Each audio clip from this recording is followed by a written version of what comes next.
Magandang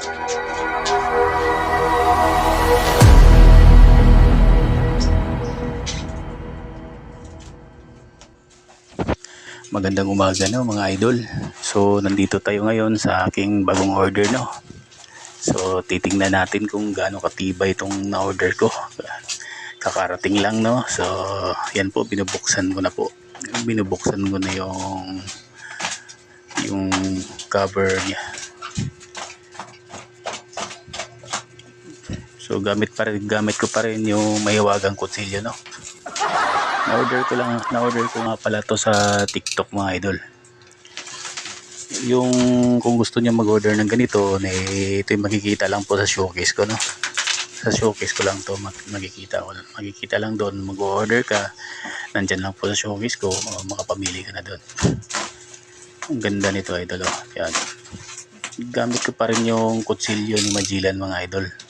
Nagtago ko talaga yan. Marami nang gustong bumili ng kutsilyo na yan pero hindi ko pinagbili. May nag-offer ng 2 million pero hindi ko pa rin pinagbibili kasi mahiwaga yan idol eh. Yan idol no. Yan na yung order ko mga idol. Yun, ang tibay ng gripo mga idol. So tingnan natin yung loob mga idol. I-check natin kung wala ba siyang mga leak, wala ba siyang mga crack. So wala idol, napakalinis idol. Ayos talaga yung sealer idol. Kaya kung mag-order kayo mga idol na sa showcase ko yan mga idol, siguradong yung sealer matibay, legit at hindi kayo maluloko mga idol lang.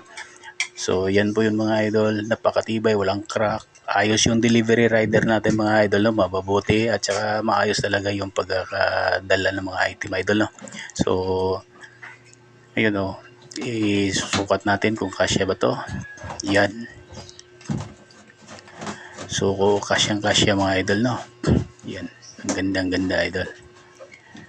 So kung mag-order kayo mga idol huwag kalimutan, nasa showcase ko lang yan. Pwede kayo mag-order sa showcase ko, nandun po yun. Mga legit seller sila mga idol. At saka siguradong ang item na matatanggap po ay sigurado at 100% na solido. Bye bye. Thank you.